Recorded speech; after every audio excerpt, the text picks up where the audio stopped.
ಪರಿಶಿಷ್ಟ ಜಾತಿ ಪರಿಶಿಷ್ಟ ವರ್ಗ ದೌರ್ಜನ್ಯಗಳ ತಡೆ ಕಾಯ್ದೆ. ಯಾವೆಲ್ಲ ಆರೋಪಗಳು ಸ್ವಯಂಚಾಲಿತ ಅಪರಾಧವಲ್ಲ? ಹೈಕೋರ್ಟ್ ಮಹತ್ವದ ತೀರ್ಪು. ಈ ತೀರ್ಪಿನ ಕುರಿತ ಒಂದಿಷ್ಟು ಮಾಹಿತಿ ಇಲ್ಲಿದೆ. ನಮಸ್ಕಾರ. ಇದು ನಿಮ್ಮ ಕೋರ್ಟ್ ಬೀಟ್ ನ್ಯೂಸ್.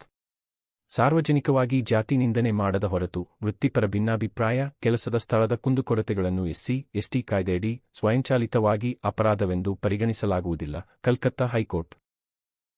ಸಾರ್ವಜನಿಕ ದೃಷ್ಟಿಯಲ್ಲಿ ಸ್ಪಷ್ಟವಾದ ಜಾತಿ ಆಧಾರಿತ ಅವಮಾನ ಅಥವಾ ನಿಂದನೆ ಇಲ್ಲದಿದ್ದರೆ, ಎಲ್ಲಾ ರೀತಿಯ ವೃತ್ತಿಪರ ಭಿನ್ನಾಭಿಪ್ರಾಯಗಳು, ಆಡಳಿತಾತ್ಮಕ ವಿವಾದಗಳು ಅಥವಾ ಕೆಲಸದ ಸ್ಥಳದಲ್ಲಿ ಅವಮಾನವನ್ನು ಎದುರಿಸುವ ಸಂದರ್ಭಗಳು ಎಸ್ಸಿ/ಎಸ್ಟಿ ದೌರ್ಜನ್ಯ ತಡೆ ಕಾಯ್ದೆಯಡಿಯಲ್ಲಿ ಸ್ವಯಂಚಾಲಿತವಾಗಿ ಅಪರಾಧಗಳೆಂದು ಪರಿಗಣಿಸಲು ಸಾಧ್ಯವಿಲ್ಲ ಎಂದು ಕಲ್ಕತ್ತಾ ಹೈಕೋರ್ಟ್ ತನ್ನ ಆದೇಶದಲ್ಲಿ ತಿಳಿಸಿದೆ. ಸಂಸ್ಕೃತ ಪ್ರಾಧ್ಯಾಪಕರ ವಿರುದ್ಧದ ಎಸ್ಸಿ/ಎಸ್ಟಿ ಕಾಯ್ದೆಯಡಿ ಪ್ರಕರಣ ದಾಖಲಿಸಿದ್ದ ದೂರನ್ನು ರದ್ದುಗೊಳಿಸಿದ ಹೈಕೋರ್ಟ್, ದೂರುದಾರರು ಎಸ್ಸಿ ಸಮುದಾಯಕ್ಕೆ ಸೇರಿದವರಾಗಿದ್ದರೂ ವಾಗ್ವಾದ ಮತ್ತು ಅವಮಾನದ ಘಟನೆಯನ್ನು ಜಾತಿ ಆಧಾರಿತ ದೌರ್ಜನ್ಯ ಎಂದು ಕರೆಯಲಾಗುವುದಿಲ್ಲ ಮತ್ತು ಅದು ಕಾಯ್ದೆಯ ಸೆಕ್ಷನ್ 3(r) ಅಡಿಯಲ್ಲಿ ಬರುವುದಿಲ್ಲ ಎಂದು ಹೇಳಿದೆ. ವರದಿಗಳ ಪ್ರಕಾರ, ನ್ಯಾಯಮೂರ್ತಿ ಚೈತಾಲಿ ಚಟರ್ಜಿ ಅವರು ಸಿಆರ್ಪಿಸಿ ಸೆಕ್ಷನ್ 482 ಅಡಿಯಲ್ಲಿ ವಿಚಾರಣೆಗೆ ಅನುಮತಿ ನೀಡಿದರು, ಆದರೆ ಅಮ್ಹೆರ್ಸ್ಟ್ ಸ್ಟ್ರೀಟ್ ಪೊಲೀಸ್ ಠಾಣೆಯ ಪ್ರಕರಣ ಸಂಖ್ಯೆ 10 ಡಿವಿಷನ್ 21 ರಲ್ಲಿ ಎಸ್ಸಿ/ಎಸ್ಟಿ ಕಾಯ್ದೆಯಡಿಯಲ್ಲಿನ ಆರೋಪಗಳನ್ನು ರದ್ದುಗೊಳಿಸಿದರು. ಈ ಪ್ರಾಧ್ಯಾಪಕರು ಸಂಸ್ಕೃತದಲ್ಲಿ ಪಿಎಚ್ಡಿ ಪದವಿ ಪಡೆದಿದ್ದು, ಸಂಸ್ಕೃತ ಕಾಲೇಜು ಮತ್ತು ವಿಶ್ವವಿದ್ಯಾಲಯದಲ್ಲಿ ಸಂಸ್ಕೃತ ವಿಭಾಗದ ಮುಖ್ಯಸ್ಥರಾಗಿ ಸೇವೆ ಸಲ್ಲಿಸಿದ್ದರು. ಅದೇ ವಿಶ್ವವಿದ್ಯಾಲಯದ ಎಸ್ಸಿ ಸಮುದಾಯಕ್ಕೆ ಸೇರಿದ ಸಹಾಯಕ ಪ್ರಾಧ್ಯಾಪಕರೊಬ್ಬರು ಅವರ ವಿರುದ್ಧ ವೃತ್ತಿಪರ ಅಸೂಯೆ ಮತ್ತು ಕಿರುಕುಳದ ಆರೋಪ ಹೊರಿಸಿದ್ದರು. ಆರೋಪಿ ತಮ್ಮನ್ನು ಇಲಾಖಾ ನಿರ್ಧಾರಗಳಿಂದ ಹೊರಗಿಟ್ಟಿದ್ದಾರೆ, ತರಗತಿಗಳನ್ನು ನಿಲ್ಲಿಸಿದ್ದಾರೆ, ಇಲಾಖಾ ಕರ್ತವ್ಯಗಳನ್ನು ನಿರ್ವಹಿಸದಂತೆ ತಡೆದಿದ್ದಾರೆ ಮತ್ತು ಆನ್ಲೈನ್ ಸಭೆಯ ಸಮಯದಲ್ಲಿ ಆಕ್ಷೇಪಾರ್ಹ ಭಾಷೆಯನ್ನು ಬಳಸಿ ಅವಮಾನಿಸಿದ್ದಾರೆ ಎಂದು ದೂರುದಾರರು ಆರೋಪಿಸಿದ್ದರು. ಎಚ್ಡಿ ಅವರ ನಡವಳಿಕೆಯು ಅವರ ಜಾತಿ ಗುರುತಿನಿಂದ ಪ್ರೇರಿತವಾಗಿದೆ ಎಂದು ಅವರು ಆರೋಪಿಸಿದ್ದರು. ವಿಚಾರಣೆಯ ಸಮಯದಲ್ಲಿ ಆರೋಪಗಳು ಇಲಾಖೆಯೊಳಗಿನ ವೃತ್ತಿಪರ ಮತ್ತು ಆಡಳಿತಾತ್ಮಕ ಕುಂದುಕೊರತೆಗಳಿಗೆ ಸಂಬಂಧಿಸಿವೆ ಮತ್ತು ದೂರುದಾರರು ಅನುಭವಿಸಿದ ಆಪಾದಿತ ಭಿನ್ನಾಭಿಪ್ರಾಯ ಅಥವಾ ಅವಮಾನದ ಯಾವುದೇ ಘಟನೆ ಗುರುತುಗಳಿಗೆ ಕಾರಣವೆಂದು ಹೇಳಲಾಗುವುದಿಲ್ಲ ಎಂದು ನ್ಯಾಯಾಲಯ ಗಮನಿಸಿತು. ಗೋರಿಗೆ ಪೆಂಟಯ್ಯ, ಹಿತೇಶ್ ವರ್ಮಾ ವಿರುದ್ಧ ಉತ್ತರಾಖಂಡ ರಾಜ್ಯ ಮತ್ತು ಸ್ವರಣ್ ಸಿಂಗ್ ವರ್ಸಸ್ ಸ್ಟೇಟ್ ನಂತಹ ಹಿಂದಿನ ಪ್ರಕರಣಗಳಲ್ಲಿ ಸುಪ್ರೀಂ ಕೋರ್ಟ್ ನೀಡಿದ ತೀರ್ಪುಗಳನ್ನು ಅವಲಂಬಿಸಿ ಸೆಕ್ಷನ್ 3(1)(r) ಅಡಿಯಲ್ಲಿ ಅಪರಾಧವು 1. ಆರೋಪಿಯು ಎಸ್ಸಿ/ಎಸ್ಟಿ ಸಮುದಾಯದ ಸದಸ್ಯರಲ್ಲ.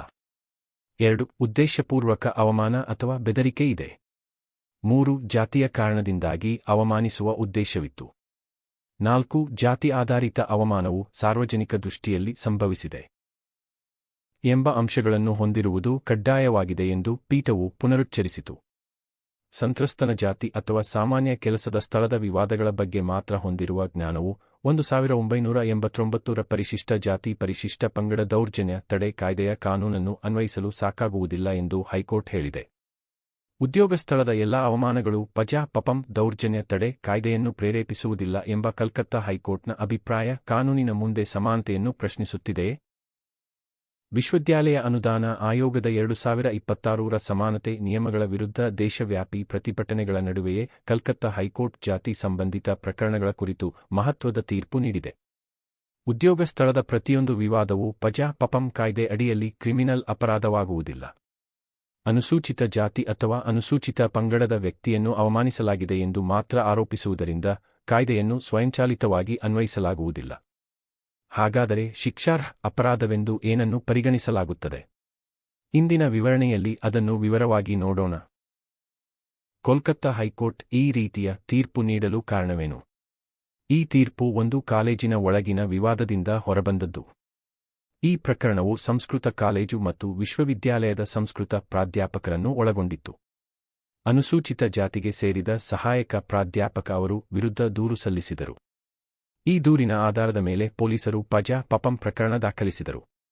ಗುರುತಿನ ಆಧಾರದ ಮೇಲೆ ಬೆದರಿಕೆ ಅಥವಾ ಅವಮಾನವಾಗಿದೆ ಎಂದು ಭಾವಿಸಿದ ಸಂದರ್ಭಗಳಲ್ಲಿ ಈ ಕಾಯ್ದೆಯನ್ನು ಅನ್ವಯಿಸುವುದು ಹೊಸದಲ್ಲ. ನಂತರ ಚಾರ್ಜ್ ಶೀಟ್ ಸಲ್ಲಿಸಲಾಯಿತು. ಸಂಸ್ಕೃತ ಪ್ರಾಧ್ಯಾಪಕರು ಪ್ರಕರಣ ರದ್ದುಪಡಿಸಲು ಹೈಕೋರ್ಟ್ಗೆ ಮೊರೆ ಹೋದರು. ಹೈಕೋರ್ಟ್ ದೂರನ್ನು ಸೂಕ್ಷ್ಮವಾಗಿ ಪರಿಶೀಲಿಸಿತು. ಕೋರ್ಟ್ನ ಅವಲೋಕನಗಳು. ಆರೋಪಗಳು ಮುಖ್ಯವಾಗಿ ಉದ್ಯೋಗ ಸ್ಥಳ ಮತ್ತು ಆಡಳಿತಾತ್ಮಕ ವಿವಾದಗಳಿಗೆ ಸಂಬಂಧಿಸಿದ್ದವು. ದೂರುದಾರರನ್ನು ಆದರ್ಶ ಸರ್ಜ್ ಎಂದು ಕರೆಯಲಾಗಿದೆ ಎಂಬ ಆರೋಪವು ಅವಮಾನಕಾರಿ ಎಂದು ಪರಿಗಣಿಸಲಾಗುವುದಿಲ್ಲ. ದೌರ್ಜನ್ಯ ತಡೆ ಕಾಯ್ದೆ ಅನ್ವಯಿಸಲು ಸ್ಪಷ್ಟ ಹಾಗೂ ಉದ್ದೇಶಪೂರ್ವಕ ಜಾತಿ ಆಧಾರಿತ ನಿಂದನೆ ಇರಬೇಕು. ಅದು ಸಾರ್ವಜನಿಕ ದೃಷ್ಟಿಯಲ್ಲಿ ನಡೆದಿರಬೇಕು. ಈ ಪ್ರಕರಣದಲ್ಲಿ ಜಾತಿಯ ಕಾರಣದಿಂದ ಅವಮಾನಿಸಲಾಗಿದೆ ಎಂಬ ಸ್ಪಷ್ಟ ಸಾಕ್ಷ್ಯ ಇರಲಿಲ್ಲ. ಈ ಪ್ರಮುಖ ಕಾನೂನು ಅವಶ್ಯಕತೆಗಳು ಇಲ್ಲದ ಕಾರಣ ಕ್ರಿಮಿನಲ್ ಪ್ರಕ್ರಿಯೆಯನ್ನು ರದ್ದುಪಡಿಸಲಾಯಿತು. ಈ ತೀರ್ಪಿನ ಮಹತ್ವ. ಈ ತೀರ್ಪು ಹೊರಬಂದಾಗ ಯುಜಿಸಿ 2026ರ ಸಮಾನತೆ ನಿಯಮಗಳು ದೇಶವ್ಯಾಪಿ ಪ್ರತಿಭಟನೆ ಮತ್ತು ಕಾನೂನು ಪರಿಶೀಲನೆಗೆ ಒಳಗಾಗಿದ್ದವು. ಭೇದಭಾವ ವಿರೋಧಿ ಚಟುವಟಿಕೆಗಳನ್ನು ನ್ಯಾಯವಾಗಿ ಅನ್ವಯಿಸಲಾಗುತ್ತಿದೆಯೇ ಅಥವಾ ಅತಿಯಾಗಿ ಬಳಸಲಾಗುತ್ತಿದೆಯೇ ಎಂಬ ಚರ್ಚೆ ಈಗಾಗಲೇ ನಡೆಯುತ್ತಿತ್ತು. ಹೈಕೋರ್ಟ್ ಸ್ಪಷ್ಟೀಕರಣ ಈ ಚರ್ಚೆಗೆ ನ್ಯಾಯಾಂಗ ಬಲ ನೀಡಿದೆ. ಸಂವೇದನಾಶೀಲ ಸಮಯದಲ್ಲಿ ಸ್ಪಷ್ಟೀಕರಣ ಜಾತಿ ಸಂಬಂಧಿತ ಕಾಯ್ದೆಗಳು ಸಾರ್ವಜನಿಕ ಪರಿಶೀಲನೆಯಲ್ಲಿರುವಾಗ ನ್ಯಾಯಾಲಯದ ತೀರ್ಪುಗಳಿಗೆ ಹೆಚ್ಚಿನ ಸಾಮಾಜಿಕ ಮತ್ತು ರಾಜಕೀಯ ಪರಿಣಾಮ ಉಂಟಾಗುತ್ತದೆ. ಪ್ರತಿಯೊಂದು ಅವಮಾನವು ದೌರ್ಜನ್ಯವಲ್ಲ ಎಂದು ಹೇಳುವ ಮೂಲಕ ಹೈಕೋರ್ಟ್ ಈಗಾಗಲೇ ಸಂವೇದನಾಶೀಲವಾಗಿರುವ ರಾಷ್ಟ್ರೀಯ ಚರ್ಚೆಗೆ ಪ್ರವೇಶಿಸಿದೆ. ಕಾನೂನು ಮಾನದಂಡಗಳ ಪುನರುಚ್ಚಾರಣೆ. ಕಾಯ್ದೆಯ ದುರುಪಯೋಗ ಹಾಗೂ ಕಡಿಮೆ ಅನುಷ್ಠಾನ ಎರಡರ ಕುರಿತು ಚಿಂತನ ಮಂಥನದ ಸಂದರ್ಭದಲ್ಲಿ ಈ ತೀರ್ಪು ಪಜಾ-ಪಪಂ ದೌರ್ಜನ್ಯ ತಡೆ ಕಾಯ್ದೆಗೆ ಸ್ಪಷ್ಟ ಉದ್ದೇಶ, ಜಾತಿ ಉಲ್ಲೇಖ, ಸಾರ್ವಜನಿಕ ದೃಷ್ಟಿ ಅಗತ್ಯವೆಂದು ಪುನಃ ಒತ್ತಿ ಹೇಳಿದೆ. ಇದರಿಂದ ಪೊಲೀಸರು ಎಫ್ಐಆರ್ ನೋಂದಣಿ ಮಾಡುವ ವಿಧಾನ ಮತ್ತು ಕೆಳ ನ್ಯಾಯಾಲಯಗಳು ದೂರನ್ನು ಮೌಲ್ಯಮಾಪನ ಮಾಡುವ ವಿಧಾನಕ್ಕೆ ಪರಿಣಾಮ ಬೀಳಬಹುದು. ವಿಸ್ತೃತ ಸಮಾನತೆ ಚರ್ಚೆ. ಕಾನೂನಿನ ಮುಂದೆ ಸಮಾನತೆ ಮತ್ತು ಸಮುದಾಯ ವಿಶೇಷ ರಕ್ಷಣೆಯ ಕುರಿತು ಪ್ರಶ್ನೆಗಳು ಎದ್ದಿರುವ ಸಂದರ್ಭದಲ್ಲಿ ಈ ತೀರ್ಪು ದುರ್ಬಲ ಸಮುದಾಯಗಳ ರಕ್ಷಣೆಯೊಂದಿಗೆ ನ್ಯಾಯಯುತ ಪ್ರಕ್ರಿಯೆಯ ಸಮತೋಲನವನ್ನು ಕಾಯ್ದುಕೊಳ್ಳಲು ನ್ಯಾಯಾಲಯಗಳು ಎಚ್ಚರಿಕೆಯಿಂದಿವೆ ಎಂಬುದನ್ನು ಸೂಚಿಸುತ್ತದೆ. ಉದ್ಯೋಗ ಸ್ಥಳದಲ್ಲಿ ನೌಕರರ ಗೌರವವನ್ನು ಯಾವ ಕಾಯ್ದೆಗಳು ರಕ್ಷಿಸುತ್ತವೆ? ಭಾರತದಲ್ಲಿ ಹಲವಾರು ಕಾಯ್ದೆಗಳು ಉದ್ಯೋಗ ಸ್ಥಳದಲ್ಲಿ ಕಿರುಕುಳ, ಭೇದಭಾವ ಮತ್ತು ಅವಮಾನದಿಂದ ನೌಕರರನ್ನು ರಕ್ಷಿಸುತ್ತವೆ.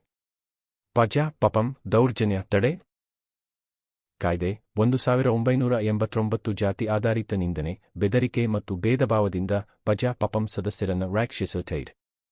ಉದ್ಯೋಗ ಸ್ಥಳದಲ್ಲಿ ಮಹಿಳೆಯರ ಲೈಂಗಿಕ ಕಿರುಕುಳ ಕಾಯ್ದೆ 2013 ಪೋಷ್. ಮಹಿಳೆಯರನ್ನು ಲೈಂಗಿಕ ಕಿರುಕುಳದಿಂದ ರಕ್ಷಿಸಿ ಆಂತರಿಕ ದೂರು ಸಮಿತಿಯನ್ನು ಕಡ್ಡಾಯಗೊಳಿಸುತ್ತದೆ. ಭಾರತೀಯ ನ್ಯಾಯ ಸಂಹಿತೆ. ಉದ್ಯೋಗ ಸ್ಥಳದಲ್ಲಿ ದುರಾಚಾರ ಪ್ರಕರಣಗಳಲ್ಲಿ ಅಪರಾಧ, ಬೆದರಿಕೆ, ಮಾನಹಾನಿ ಮತ್ತು ಉದ್ದೇಶಪೂರ್ವಕ ಅವಮಾನಕ್ಕೆ ಸಂಬಂಧಿಸಿದ ವಿಧಿಗಳು ಅನ್ವಯಿಸಬಹುದು. ಕೈಗಾರಿಕಾ ವಿವಾದ ಕಾಯ್ದೆ 1947 ನ್ಯಾಯರಹಿತ ಕಾರ್ಮಿಕ ಪದ್ಧತಿ ಮತ್ತು ಕಾನೂನು ಬಾಹಿರವಾಗಿ ಸೇವಾ ರದ್ದುಪಡಿಸುವಿಕೆ ಪ್ರಕರಣಗಳಲ್ಲಿ ಪರಿಹಾರ ಒದಗಿಸುತ್ತದೆ. ಭಾರತ ಸಂವಿಧಾನ ಅನುಚ್ಛೇದಗಳು 14, 15 ಮತ್ತು 21 ಕಾನೂನಿನ ಮುಂದೆ ಸಮಾನತೆ, ಭೇದಭಾವ ನಿಷೇಧ ಮತ್ತು ಮಾನವ ಗೌರವವನ್ನು ಜೀವಿಸುವ ಹಕ್ಕಿನ ಭಾಗವಾಗಿ ಖಚಿತಪಡಿಸುತ್ತದೆ. ಸರ್ಕಾರಿ ಇಲಾಖೆ, ವಿಶ್ವವಿದ್ಯಾಲಯಗಳು ಮತ್ತು ಖಾಸಗಿ ಸಂಸ್ಥೆಗಳು ಸಾಮಾನ್ಯವಾಗಿ ಆಂತರಿಕ ಶಿಸ್ತು ಮತ್ತು ದೂರು ಪರಿಹಾರ ವ್ಯವಸ್ಥೆಗಳನ್ನು ಹೊಂದಿರುತ್ತವೆ. ಈ ಕಾಯ್ದೆಗಳು ನಿರ್ದಿಷ್ಟ ಸಮುದಾಯಗಳಿಗೆ ಮಾತ್ರವೇ ಸೀಮಿತವೇ. ಕೆಲವು ಕಾಯ್ದೆಗಳು ಸಮುದಾಯ ಸಂಬಂಧಿತವಾಗಿವೆ. ಇತರ ಕೆಲವು ಸಾಮಾನ್ಯ ಅನ್ವಯತೆ ಹೊಂದಿವೆ. ಪಜಾ-ಪಪಂ ದೌರ್ಜನ್ಯ ತಡೆ ಕಾಯ್ದೆ ವಿಶೇಷವಾಗಿ ಅನುಸೂಚಿತ ಜಾತಿ ಮತ್ತು ಪಂಗಡಗಳನ್ನು ರಕ್ಷಿಸುತ್ತದೆ. ಪೋಷ್ ಕಾಯ್ದೆ ಮಹಿಳೆಯರನ್ನು ರಕ್ಷಿಸುತ್ತದೆ.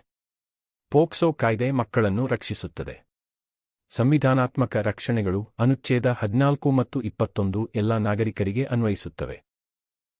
ಕಾರ್ಮಿಕ ಮತ್ತು ಸೇವಾ ಕಾಯ್ದೆಗಳು ಸಾಮಾನ್ಯವಾಗಿ ಎಲ್ಲ ನೌಕರರಿಗೆ ಅನ್ವಯಿಸುತ್ತವೆ. ಯುಜಿಸಿ ನಿಯಮಗಳು ಕೆಲ ಸಮುದಾಯಗಳಿಗೆ ಮಾತ್ರ ಅನ್ವಯಿಸುತ್ತವೆ ಎಂಬ ಭಾವನೆ ಮೂಡಿದಾಗ ದೇಶವ್ಯಾಪಿ ಪ್ರತಿಭಟನೆಗಳು ನಡೆದವು. ಸಮುದಾಯ ವಿಶೇಷ ನಿಯಮಗಳು ಕಾನೂನಿನ ಮುಂದೆ ಸಮಾನತೆಯನ್ನು ಹಾಳು ಮಾಡುತ್ತವೆಯೇ? ಸಮುದಾಯ ವಿಶೇಷ ಕಾಯ್ದೆಗಳು ಸಮಾನತೆಯ ತತ್ವವನ್ನು ಹಾಳು ಮಾಡುವುದಿಲ್ಲ. ಇತಿಹಾಸದಲ್ಲಿ ಕೆಲವು ಸಮುದಾಯಗಳು ಜಾತಿಯ ಆಧಾರದ ಮೇಲೆ ಭೇದಭಾವಕ್ಕೆ ಒಳಗಾಗಿವೆ. ಪಜಾ-ಪಪಂ ದೌರ್ಜನ್ಯ ತಡೆ ಕಾಯ್ದೆಂತಹ ಕಾಯ್ದೆಗಳು ಈ ಐತಿಹಾಸಿಕ ನ್ಯಾಯವನ್ನು ಸರಿಪಡಿಸಲು ಜಾರಿಗೊಂಡವು. ಇವು ರಕ್ಷಣಾತ್ಮಕ ಉದ್ದೇಶ ಹೊಂದಿದ ವಿಶೇಷ ಕಾಯ್ದೆಗಳು. ಆದರೆ ಕಾಯ್ದೆಯ ಅನ್ವಯತೆ ಉದ್ದೇಶ ಮತ್ತು ಪೂರ್ವಜ್ಞಾನದ ಮೇಲೆ ಅವಲಂಬಿತವಾಗಿದೆ. ಆರೋಪಿಗೆ ದೂರುದಾರರ ಜಾತಿ ಗೊತ್ತಿರದಿದ್ದರೆ ಕಾಯ್ದೆಯನ್ನು ಸ್ವಯಂಚಾಲಿತವಾಗಿ ಅನ್ವಯಿಸಲಾಗುವುದಿಲ್ಲ. ನ್ಯಾಯಾಲಯದಲ್ಲಿ ಪ್ರಕ್ರಿಯೆಯ ದೃಷ್ಟಿಯಿಂದ ಎರಡೂ ಪಕ್ಷಗಳನ್ನು ಸಮಾನವಾಗಿ ಕಾಣಲಾಗುತ್ತದೆ. ಸಮುದಾಯ ವಿಶೇಷ ಕಾಯ್ದೆಗಳು ಅಸಮಾನತೆ ಸೃಷ್ಟಿಸಲು ಅಲ್ಲ, ದುರ್ಬಲ ಗುಂಪುಗಳ ವಿರುದ್ಧ ಅನ್ಯಾಯ ತಡೆಯಲು ತಂದ ಕಾಯ್ದೆಗಳಾಗಿವೆ. ಇದು ಈ ತೀರ್ಪಿನ ಸಂಕ್ಷಿಪ್ತ ಮಾಹಿತಿ. ತೀರ್ಪಿನ ಕುರಿತ ಮತ್ತಷ್ಟು ಮಾಹಿತಿಯನ್ನು ಪಡೆಯಲು ನಮ್ಮ ವೆಬ್ಸೈಟ್ಗೆ ಭೇಟಿ ನೀಡಬಹುದು. ಈ ಮಾಹಿತಿ ಉಪಯುಕ್ತವಾಗಿದ್ದರೆ ಒಂದು ಲೈಕ್